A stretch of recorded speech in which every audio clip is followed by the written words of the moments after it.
Thank you. Admiral Gilday, I want to talk about your choice to include books like How to Be an Anti-Racist and The New Jim Crow on your professional reading list. We discussed this last week in our phone call. Normally I wouldn't disclose that conversation, but you said the exact same thing in front of the Armed Services Committee in the House last week, which I found deeply disappointing.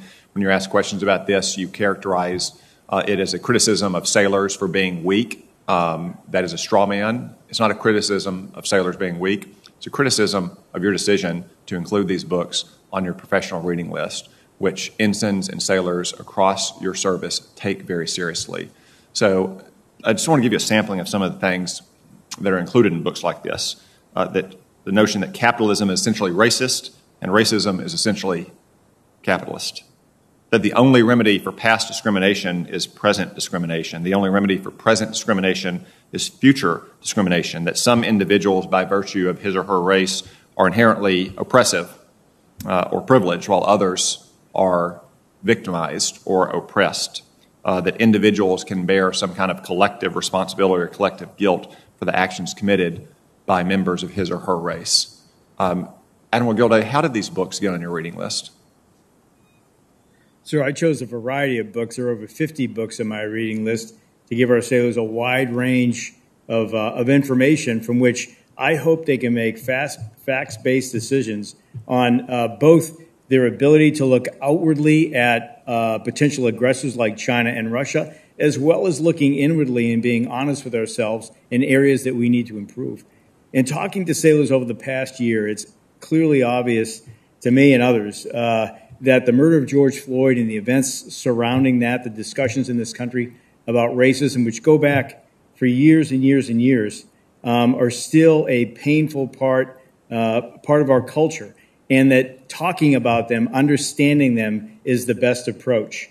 And that offering books like Kendi's for people to read, and they don't have to agree with every assertion that Kendi makes.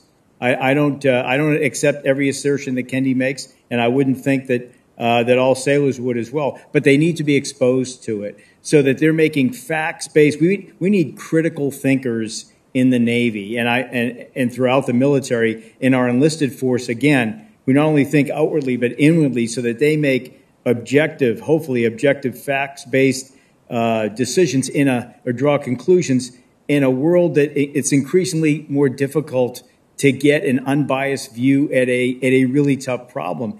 Even if they're looking at things on social media, artificial intelligence associated with those platforms feeds them more of whatever they tend to look at.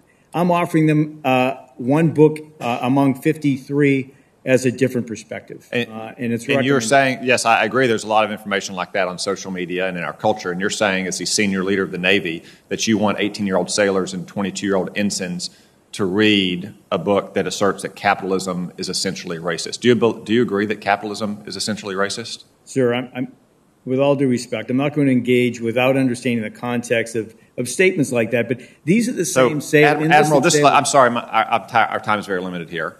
I know you said this in the House Armed Services Committee last week. In what context could the claim that capitalism is essentially racist possibly be something with which you would agree? So I have to go back to the book to take a look at that. But again, this comes down to trusting sailors who are running nuclear power plants on submarines at hundreds of feet under the water, under the polar ice cap, that are maintaining the highest, the most complicated and complex jets in the world. We put them in harm's way every day. I think, sir, I believe that we can trust them to read books like that and to draw reasonable conclusions. Well, it's not just a matter of trusting them, it's a matter of how they spend their time.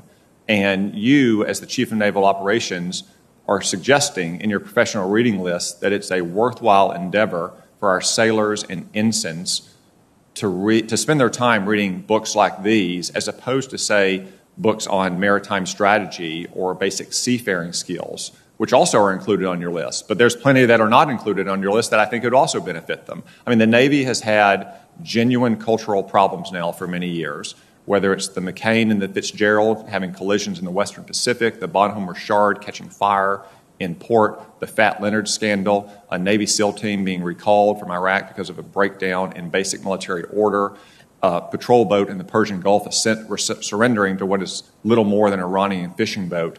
The Navy has had some genuine cultural problems and drift and lack of focus that it needs to address. Assigning books like these and encouraging your sailors to take the time to do so is not a way for the Navy to regain its focus, Admiral.